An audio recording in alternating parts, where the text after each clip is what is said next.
Hey guys, welcome to government jobs Gyan YouTube channel. Guys, आज की इस वीडियो में हम बात करेंगे इंडियन एयरफोर्स AFCAT 1/2026 के new notification online form apply process के बारे में। जी हाँ दोस्तों, इंडियन एयरफोर्स ने यहाँ पर फ्लाइंग, ग्राउंड ड्यूटी टेक्निकल और ग्राउंड ड्यूटी नॉन टेक्निकल के 340 खाली पदों को भरने के लिए नोटिफिकेशन रिलीज कर दिया है। कैसे आप इस रिक्रूटमेंट कोर्स में पार्टिसिपेट करने के लिए अपने फॉर्म अप्लाई कर सकते हो बिना कोई मिस्टेक किए हुए, इसकी पूरी जानकारी हम आपको स्टेप बाय स्टेप रजिस्ट्रेशन से लेकर प्रिंट तक इस वीडियो में देंगे।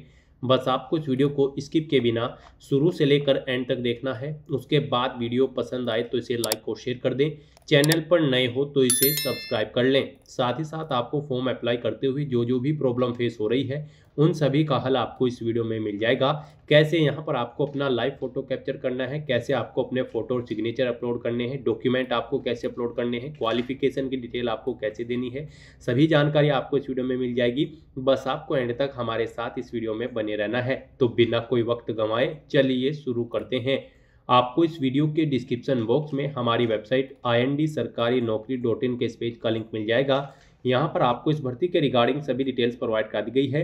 इंडियन एयरफोर्स IAF ने यहाँ पर AFCAT entry air force common admission test 1/2026 यानी कि AFCAT 1/2026 के लिए नोटिफिकेशन रिलीज कर दिया है, जिसके तहत यहाँ पर फ्लाइंग, ग्राउंड ड्यूटी टेक्निकल और ग्राउंड ड्यूटी नॉन टेक्निकल के 340 खाली पदों को भरा जाएगा। आप 17 नवंबर 2025 से 14 दिसंबर 2025 तक अपने फॉर्म अप्लाई कर सकते हो। यहाँ पर आकर्षक सैलरी पैकेज आपको प्रोवाइड किया जाएगा। ग्रेजुएट डिग्री धारक, BTech डिग्री धारक कैंडिडेट एलिजिबल हैं, अप्लाई कर सकते हैं। AFCAT एंट्री के लिए 550 रुपये फीस है सभी कैंडिडेट के लिए। NCC स्पेशल एंट्री कोर्स के लिए कोई फीस नहीं है। फीस का अमाउंट आप ऑनलाइन मोड से जमा करा सकते हो। सिलेक्शन आपका ऑनलाइन टेस्ट और फिजिकल टेस्ट के आधार पर होगा। आप ऑल इंडिया से ऑनलाइन मोड में अप्लाई कर सकते हो। उसके लिए आपको इस पेज को नीचे स्क्रॉल डाउन करते हुए इंपॉर्टेंट लिंक सेक्शन में आना है। ऑफिशियल नोटिफिकेशन PDF लिंक पर क्लिक करके इस भर्ती के नोटिफिकेशन को ओपन कर लेना है और इसमें से आपको पूरी डिटेल रीड कर लेनी है। यहाँ पर आपको सभी डिटेल्स प्रोवाइड कर दी गई है, जैसे कि क्या पोस्ट का नाम है, कितनी उसके लिए नंबर ऑफ वैकेंसीज है, किस कैटेगरी के लिए कितनी वैकेंसीज है, मैन के लिए कितनी है, वुमेन के लिए कितनी वैकेंसी है, कैसे आप अप्लाई कर सकते हो, कब से कब तक आप अप्लाई कर सकते हो, क्या आपका एलिजिबिलिटी क्राइटेरिया होना चाहिए। पूरी जानकारी आपको इस नोटिफिकेशन में दे दी गई है। आप सभी डिटेल्स यहाँ से रीड आउट करें, उसके बाद अपने फॉर्म अप्लाई कर लें। फॉर्म अप्लाई करने के लिए भी आपको हमारी वेबसाइट के इसी पेज पर ही अप्लाई ऑनलाइन का लिंक दिया गया है। जैसे ही आप इस लिंक पर क्लिक करेंगे, आपके सामने इंडियन एयरफोर्स AFCAT 1/2026 का ये पोर्टल ओपन होगा। गाइड, यहाँ पर अगर आपने पहले से रजिस्ट्रेशन कर रखा है तो आपको अपनी यूजर ID एंटर करनी है, अपना पासवर्ड आपको एंटर करना है, ये कैप्चा कोड आपको यहाँ पर एंटर करना है और उसके बाद फिर आपको साइन इन की स्टेप पर क्लिक करते हुए अपने डैशबोर्ड में साइन इन करके अपना फॉर्म अप्लाई कर लेना है। और अगर आप फर्स्ट टाइम अप्लाई करने जा रही हो यहाँ पर AFCAT 1/2026 के लिए, तो सबसे पहले यहाँ पर आपको अपना रजिस्ट्रेशन करना होगा। उसके लिए आपको यहाँ पर साइन अप की टैब दी गई है, आप इस पर क्लिक करें। आपके सामने यहाँ पर रजिस्ट्रेशन का फॉर्म ओपन होगा। यहाँ पर आपको अपनी बेसिक डिटेल्स प्रोवाइड कराते हुए अपना रजिस्ट्रेशन करना होगा। सबसे पहले यहाँ पर आपको अपना नाम एंटर करना है, फुल नाम, जो कि आपकी 10वीं की मार्कशीट के अकॉर्डिंग होना चाहिए। फिर आपको अपना मोबाइल नंबर एंटर करना है, वही नंबर एक बार फिर से एंटर करके कंफर्म कर लेना है। अपनी ईमेल ID एंटर करनी है, उसे भी एक बार फिर से एंटर करके कंफर्म कर लेना है। उसके बाद यहाँ पर आपको गाइड जनरेट OTP के इस ऑप्शन पर क्लिक करना है। फिर आपके सामने ये कैप्चा ऑथेंटिकेशन पॉपअप शो होगा। आपको ये कैप्चा कोड यहाँ पर एंटर करना है और उसके बाद सबमिट के इस ऑप्शन पर क्लिक करना है। उसके बाद आपके रजिस्टर्ड मोबाइल नंबर और ईमेल ID पर OTP आए होंगे, वो OTP आपको यहाँ पर एंटर करने हैं और फिर आपको वैलिडेट के ऑप्शन पर क्लिक करके अपना मोबाइल नंबर और ईमेल ID को यहाँ पर वैलिडेट कर लेना है। उसके बाद आपको डिक्लेरेशन सेक्शन में आना है, इन डिटेल्स को रीड आउट करना है, आई एग्री के इस चेकबॉक्स को ओके करना है और फिर गाइज आपको ये कैप्चा कोड यहाँ पर एंटर करना है और उसके बाद री-वेरीफाई के इस ऑप्शन पर क्लिक करना है। फिर आपने यहाँ पर जो डिटेल अब तक प्रोवाइड कराई है उसका प्रीव्यू आपको शो कर दिया गया है। आपको सभी डिटेल्स केयरफुली चेकआउट करनी है। इनके सामने इन चेकबॉक्सेस को आपको ओके करना है और उसके बाद फिर आपको सबमिट के इस ऑप्शन पर क्लिक करना है। इस तरह से यहाँ पर आपका रजिस्ट्रेशन सक्सेसफुली कंप्लीट हो चुका है। आपको एक एप्लीकेशन नंबर और पासवर्ड आपके रजिस्टर्ड मोबाइल नंबर और ईमेल ID पर सबमिट किया गया है। एप्लीकेशन नंबर आप यहाँ से भी नोट डाउन कर सकते हो। आपको इन्हें केयरफुली नोट डाउन करके रख लेना है फ्यूचर यूज के लिए। और गाइज, यहाँ पर अब आपको लॉग आउट के स्टेप पर क्लिक करना है। फिर आपके सामने साइन इन का ये इंटरफेस शो होगा। अब आपको अपनी यूजर आईडी और पासवर्ड एंटर करना है जो आपके रजिस्टर्ड मोबाइल नंबर और ईमेल आईडी पर आए हैं। उसके बाद आपको ये कैप्चा कोड यहाँ पर एंटर करना है और फिर साइन इन के स्टेप पर क्लिक करना है। नेक्स्ट यहाँ पर आपको अपना पासवर्ड चेंज करना है। यहाँ पर आपके पासवर्ड के लिए आपको गाइडलाइन दी गई है। आपका पासवर्ड यहाँ पर 8 से 15 कैरेक्टर के बीच में होना चाहिए और ये अल्फा न्यूमेरिक फॉर्मेट में होना चाहिए। मींस आपके पासवर्ड में कम से कम एक अपर केस कैरेक्टर, एक लोअर केस कैरेक्टर, एक इंटीजर नंबर और एक स्पेशल कैरेक्टर जैसे कि @ हैश या फिर डॉलर होना चाहिए।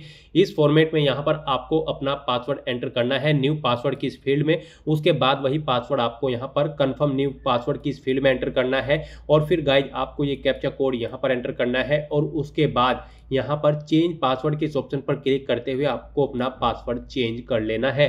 इस तरह से यहाँ पर आपका पासवर्ड चेंज हो जाएगा। गाइज अब आपको अपना नया पासवर्ड यहाँ पर एंटर करना है। ये कैप्चा कोड आपको दोबारा से यहाँ पर एंटर करना है और फिर साइन इन की स्टेप पर क्लिक करते हुए आपको अपने डैशबोर्ड में साइन इन कर लेना है। लॉगिन करने के बाद आपके सामने आपका डैशबोर्ड कुछ इस तरह से शो होगा।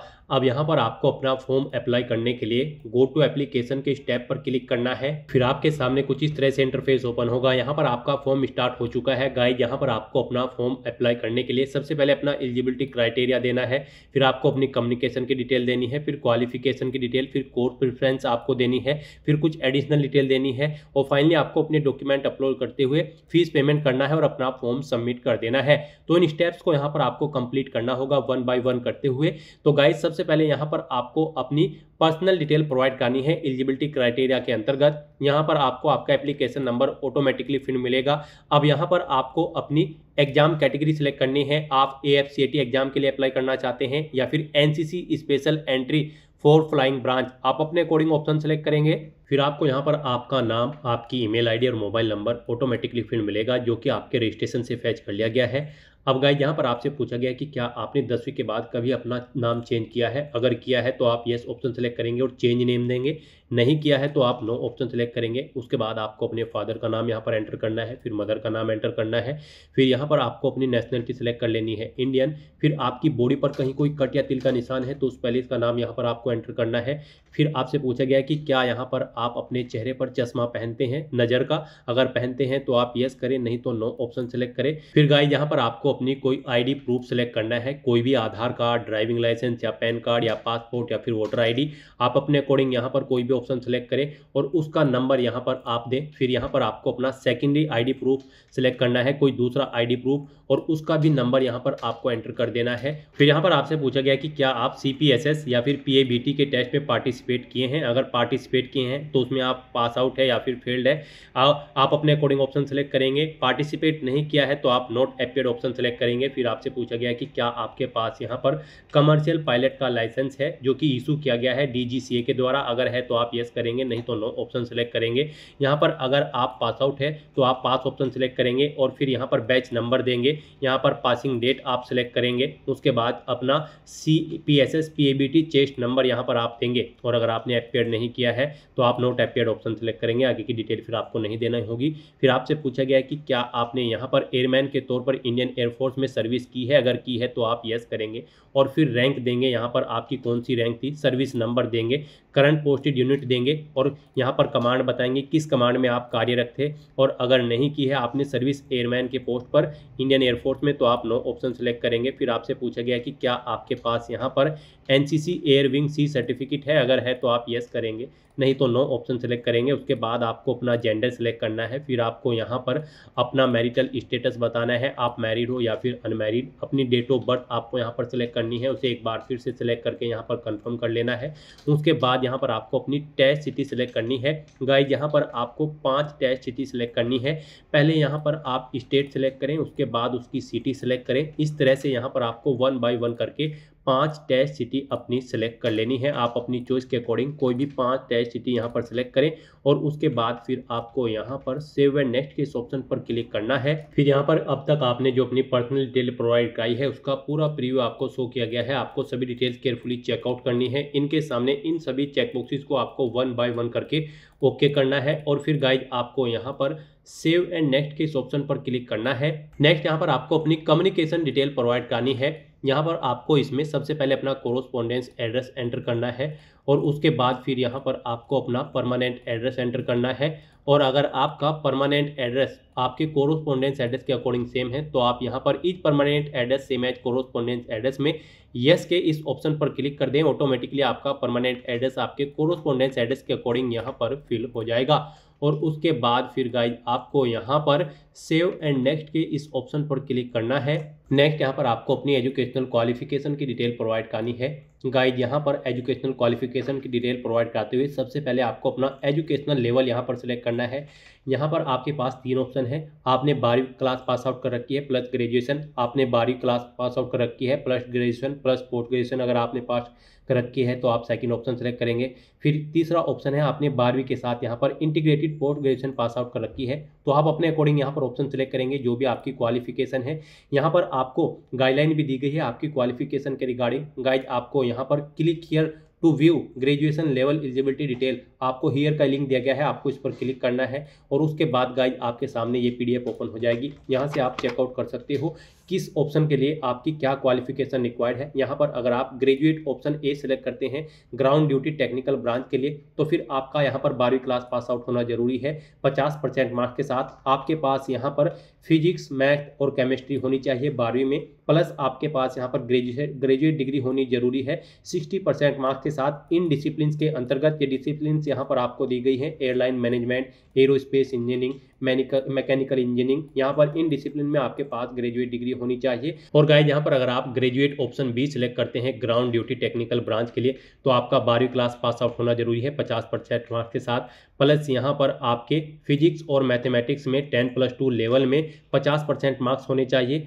और यहाँ पर MSc इलेक्ट्रॉनिक्स में आपके 50% मार्क्स होने चाहिए और BSc में यहाँ पर आपके पास फिजिक्स होना जरूरी है 60% मार्क्स के साथ। यहाँ पर आपके पास 4 साल की ग्रेजुएट या फिर इंटीग्रेटेड पोस्ट ग्रेजुएट डिग्री होनी रिक्वायर्ड है अगर आप ग्रेजुएट ऑप्शन बी सिलेक्ट करते हैं। इस तरह से यहाँ पर आप इस PDF में से चेकआउट कर सकते हैं। इन डिसिप्लिन के अंतर्गत आपके पास ये डिग्री होनी चाहिए। यहाँ पर आप इस ऑफिशियल नोटिफिकेशन में से चेकआउट कर सकते हो कि किस ऑप्शन पर अप्लाई करने के लिए क्या आपकी यहाँ पर एलिजिबिलिटी रिक्वायर्ड है। अगर आप ग्रेजुएट ऑप्शन सी सिलेक्ट करते हैं फिर आपके पास यहाँ पर अकाउंट्स ब्रांच में 12वीं क्लास पास आउट होना चाहिए, प्लस यहाँ पर आपके पास ग्रेजुएट डिग्री होनी चाहिए फॉलोइंग स्ट्रीम्स में 60% मार्क्स के साथ। यहाँ से आप चेकआउट कर सकते हो कि किस ऑप्शन के लिए क्या आपकी क्वालिफिकेशन यहाँ पर रिक्वायर्ड है। फ्लाइंग ब्रांच के लिए आपका नॉर्मली यहाँ पर ग्रेजुएट डिग्री होनी चाहिए जैसे कि BE BTech की डिग्री 60% मार्क्स के साथ। तो यहाँ पर आप अपनी दी गई क्वालिफिकेशन के अकॉर्डिंग अपनी क्वालिफिकेशन सेलेक्ट करेंगे और उसकी डिटेल प्रोवाइड कराएंगे। तो यहाँ पर अगर आप ऑप्शन फर्स्ट सेलेक्ट करते हैं 12वीं प्लस ग्रेजुएशन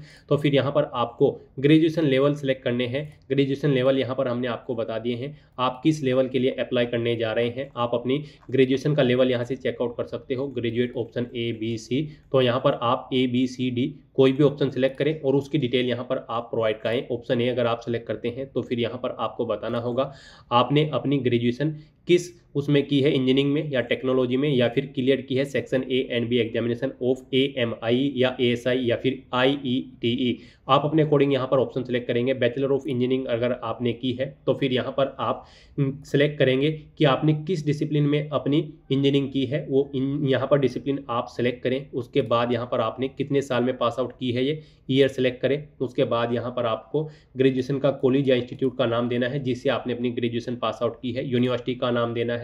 फिर यहाँ पर अगर आप पास आउट हो चुके हो तो वो डेट आप सेलेक्ट करेंगे, नहीं पास आउट हुए हैं कब तक आप पास आउट हो जाएंगे, एक्सपेक्टेड डेट यहाँ पर आपको सेलेक्ट कर लेनी है। उसके बाद यहाँ पर आपने जो स्कोर किया है वो आपका यहाँ पर कितने % आपने स्कोर किया है ग्रेजुएशन में, अपनी परसेंटेज यहाँ पर आप एंटर करेंगे। फिर यहाँ पर आपका करंट में बैकलॉग है या फिर नहीं आपको जानकारी देनी होगी, यस या नो। और उसके बाद अगर आप येस ऑप्शन सेलेक्ट करते हो तो फिर आप एलिजिबल नहीं होंगे, तो यहाँ पर आपको नो ही ऑप्शन सेलेक्ट करना होगा। उसके बाद यहाँ पर आपको अपनी 12वीं क्लास की डिटेल प्रोवाइड करनी है। यहाँ पर आपको अपनी परसेंटेज एंटर करनी है 12वीं की, कितने % मार्क्स आपने 12वीं में ऑब्टेन किए हैं। फिर यहाँ पर आपको अपनी फिजिक्स की परसेंटेज देनी है 12वीं की, कितने % मार्क्स आपने फिजिक्स में ऑब्टेन किए हैं। तो उसके बाद यहाँ पर आपको अपनी मैथमेटिक्स की परसेंटेज देनी है 12वीं की, कितने % मार्क्स आपने मैथ सब्जेक्ट में ऑब्टेन किए हैं। इस तरह से आपको अपनी 12वीं क्लास की डिटेल दे देनी है। यहाँ पर अपनी क्वालिफिकेशन की डिटेल प्रोवाइड करने के बाद फिर आपको सेव एंड नेक्स्ट किस ऑप्शन पर क्लिक करना है। नेक्स्ट यहाँ पर आपको अपनी कोर्स प्रेफरेंस देनी है। उसके लिए गाइड यहाँ पर आपको ऑप्शन दिए गए हैं। यहाँ पर आप क्लिक हियर के इस ऑप्शन पर क्लिक करेंगे, यहाँ पर जिस भी कोर्स को आप जिस नंबर पर प्रेफरेंस देना चाहते हैं उसे सेलेक्ट करें और क्लिक हियर के इस ऑप्शन पर क्लिक करें, उसे यहाँ पर इस सेकंड कॉलम में ऐड कर दिया जाएगा। इस तरह से आपको वन बाय वन करके आप यहाँ पर जिस कोर्स को जिस नंबर पर प्रेफरेंस देना चाहते हैं उस नंबर पर सेलेक्ट करें और क्लिक हियर के इस ऑप्शन पर क्लिक करके इस दूसरे कॉलम में आप ऐड कर दें। अगर किसी को डिलीट करना चाहते हैं इस कॉलम में से तो आप क्लिक हियर टू क्लियर के इस ऑप्शन पर क्लिक करें, वो यहाँ से डिलीट हो जाएगा। तो आपको वन बाय वन करके अपनी कोर्स प्रेफरेंस यहाँ पर ऐड कर देनी है। इस तरह से आप वन बाय वन करके अपने सभी कोर्स की प्रेफरेंस यहाँ पर सेकंड कॉलम में ऐड कर देंगे और फिर आपको यहाँ पर सेव एंड नेक्स्ट के इस ऑप्शन पर क्लिक करना है। नेक्स्ट यहाँ पर आपको अपनी कुछ एडिशनल डिटेल्स प्रोवाइड करनी है। यहाँ पर आपसे पूछा गया है कि क्या आपने पहले भी AFSB या SSB में पार्टिसिपेट किया है, अगर किया है तो आप यस करेंगे। बैच नंबर देंगे, प्लेस ऑफ अपीयरिंग देंगे, कब से आपने स्टार्ट किया था वो डेट सेलेक्ट करेंगे, एंड कब किया है वो डेट आप सेलेक्ट करेंगे और अगर आपने यहाँ पर अपीयर नहीं किया है तो आप नो ऑप्शन सेलेक्ट करेंगे। उसके बाद आपसे पूछा गया है आपको इस भर्ती के बारे में कैसे पता चला है, न्यूज़पेपर से, एम्प्लॉयमेंट न्यूज से, एडवर्टाइजमेंट से या फिर किसी अन्य रिसोर्स से, आप अपने अकॉर्डिंग ऑप्शन सेलेक्ट करेंगे। फिर आपसे पूछा गया है कि क्या आपने गेट एग्जाम क्वालिफाई कर रखा है, अगर कर रखा है तो आप यस करेंगे और फिर क्वालिफाइंग ईयर आप देंगे, गेट का स्कोर आप अपना यहाँ पर देंगे, प्लेस ऑफ एप्लीकेशन फॉर्म देंगे जहां से आप अपना फॉर्म भर रहे हैं। अगर आपने गेट में क्वालिफाई नहीं कर रखा है तो आप यहां पर नो ऑप्शन सेलेक्ट करेंगे और बस यहां पर अब आपको अपना जहां से आप फॉर्म भर रहे हैं उस पैलेस का नाम देना है और उसके बाद फिर गाइज आपको सेव एंड नेक्स्ट के इस ऑप्शन पर क्लिक कर देना है। नेक्स्ट यहाँ पर आपको अपने डॉक्यूमेंट अपलोड करने हैं और अपना फीस पेमेंट करना है। यहाँ पर आपको अपना लाइव फोटो कैप्चर करना है और अपना कलर पासपोर्ट साइज फोटो यहाँ पर आपको अपलोड करना है, अपने सिग्नेचर आपको अपलोड करने हैं और यहाँ पर आपको अपने थंब इंप्रेशन भी अपलोड करने हैं। लेफ्ट हैंड थंब इंप्रेशन यहाँ पर आपको अपना अपलोड करना होगा और फीमेल के लिए यहाँ पर राइट हैंड थंब इंप्रेशन रहेगा, उन्हें अपना राइट थंब इंप्रेशन यहाँ पर अपलोड करना होगा। तो इन डॉक्यूमेंट को अपलोड करने के लिए आपको गाइडलाइन दी गई है, उनके अकॉर्डिंग आपको अपने डॉक्यूमेंट अपलोड करने हैं। यहाँ पर जब आप अपना फोटो कैप्चर करेंगे या फिर अपलोड करेंगे तो उसके लिए गाइज आपको यहाँ पर क्लिक हियर टू अपलोड के इस ऑप्शन पर क्लिक करना है। उसके बाद आपके सामने कुछ इस तरह से पॉपअप शो होगा। यहाँ पर कैप्चर करने के लिए फोटो आपको क्लिक हियर टू कैप्चर के इस ऑप्शन पर क्लिक करना है और अपने वेब कैमरा या फिर मोबाइल फोन के थ्रू अपना लाइव फोटो कैप्चर कर लेना है। फोटो कैप्चर करते समय यहाँ पर आपको कुछ चीज़ों का ध्यान रखना होगा। जब आप अपना फोटो कैप्चर करेंगे वहाँ पर पीछे प्लेन बैकग्राउंड होना चाहिए, प्रॉपर वे में लाइट होनी चाहिए। फोटो कैप्चर करते समय आपको अपने चेहरे पर कोई मास्क नहीं लगाना है, कानों में ईयरफोन्स वगैरह नहीं लगाने हैं और उसके बाद यहाँ पर आपको अपना फोटो अपलोड करना है। उसके लिए आपको अपलोड फोटोग्राफ के इस ऑप्शन पर क्लिक करना है और फिर आपको यहाँ पर drop files here slash browse to upload के इस ऑप्शन पर क्लिक करना है, फाइल को सिलेक्ट कर लेना है और अपना पासपोर्ट साइज फोटो यहाँ पर आपको अपलोड कर देना है। फोटो का यहाँ पर जो आपका साइज रहेगा वो 100 KB से 200 KB के बीच में होना चाहिए। डायमेंशन उसकी 3.5 सेंटीमीटर इंटू 4.5 सेंटीमीटर होनी चाहिए। JPG या फिर JPEG फॉर्मेट में आपकी फोटो की जो फाइल होगी वो होनी चाहिए, उसका एक्सटेंशन। और यहाँ पर आपको इस ऑप्शन पर क्लिक करके अपना फोटो अपलोड कर देना है। उसके बाद यहाँ पर आपको अपने सिग्नेचर अपलोड करने हैं। सिग्नेचर अपलोड करने के लिए भी आपको क्लिक हियर टू अपलोड के इस ऑप्शन पर क्लिक करना है। सिग्नेचर यहाँ पर आपके 80 KB से 150 KB के बीच में होने चाहिए। यहाँ पर आपके ये सिग्नेचर JPG या फिर JPG फॉर्मेट में होने चाहिए। फिर जो आप अपने थंब इंप्रेशन अपलोड करेंगे वो यहाँ पर 50 KB से 100 KB के बीच में होने चाहिए। JPG या फिर JPG फॉर्मेट में आपके थंब इंप्रेशन होने चाहिए। तो यहाँ पर आपको क्लिक हियर टू अपलोड के ऑप्शन पर क्लिक करके अपने इन सभी डॉक्यूमेंट्स को वन बाय वन करके यहाँ पर अपलोड कर देना है। फिर यहाँ पर आपको आपकी कैटेगरी के अकॉर्डिंग एप्लीकेशन फीस का अमाउंट शो कर दिया जाएगा। आपको डिक्लेरेशन सेक्शन में आना है, इन सभी चेक बॉक्सेस को आपको ओके करना है और उसके बाद गाइड आपको ये कैप्चा कोड यहाँ पर एंटर करना है। फिर यहाँ पर आपको प्रीव्यू के ऑप्शन पर क्लिक करके अपने एप्लीकेशन फॉर्म का प्रीव्यू चेकआउट कर लेना है। कहीं पर कोई मिस्टेक होगी तो आप बैक बटन पर क्लिक करके एडिट कर लेंगे और अगर सभी चीज़ें ओके हैं तो बस यहाँ पर अब आपको सबमिट के इस ऑप्शन पर क्लिक करना होगा। फिर आपके सामने फीस पेमेंट का गेटवे ओपन होगा। गाइस यहाँ पर आप नेट बैंकिंग या फिर कार्ड के थ्रू या फिर UPI के माध्यम से अपना फीस पेमेंट कर सकते हो। यहाँ पर आपके लिए सबसे बेस्ट और ईजी ऑप्शन UPI का रहेगा, तो आप UPI के इस ऑप्शन पर क्लिक करें। फिर आपके सामने कुछ इस तरह से इंटरफेस शो होगा। अब यहाँ पर UPI में भी फीस पेमेंट करने के लिए आपके पास दो ऑप्शन है। आप अपनी UPI ID के थ्रू फीस पेमेंट कर सकते हो। अगर आप ये ऑप्शन सेलेक्ट करते हैं तो आप अपनी UPI ID एंटर करें, VPN डायरेक्शन एंटर करें और कंफर्म के इस ऑप्शन पर क्लिक करते हुए आप अपना फीस पेमेंट कर दें। और इसमें सेकंड ऑप्शन है QR कोड का, तो आप यहाँ पर QR कोड के इस ऑप्शन पर क्लिक करें। फिर आपके सामने ये QR कोड शो होगा, आप इसे अपने UPI से स्कैन करें और अपना फीस पेमेंट कर दें। सक्सेसफुली फीस पेमेंट करते ही यहाँ पर आपका एप्लीकेशन फॉर्म सबमिट हो जाएगा। उसके बाद आपको अपने फॉर्म का एक हार्ड कॉपी प्रिंट आउट ले लेना है फ्यूचर यूज के लिए, फ्यूचर रेफरेंस के लिए, और फिर आप अपने डैशबोर्ड में जाकर चेकआउट कर सकते हो कि आपका फॉर्म सक्सेसफुली सबमिट हो चुका है या फिर नहीं। तो दोस्तों ऐसे आप IAF AFCAT 1/2026 के लिए अपने फॉर्म अप्लाई कर सकते हो बिना कोई मिस्टेक के हुए। आज की इस वीडियो में बस इतना ही। आई होप ये वीडियो आपको पसंद आई होगी। अगर पसंद आई हो तो इसे लाइक और शेयर करें, चैनल पर नए हो तो इसे सब्सक्राइब कर लें। Thanks for watching.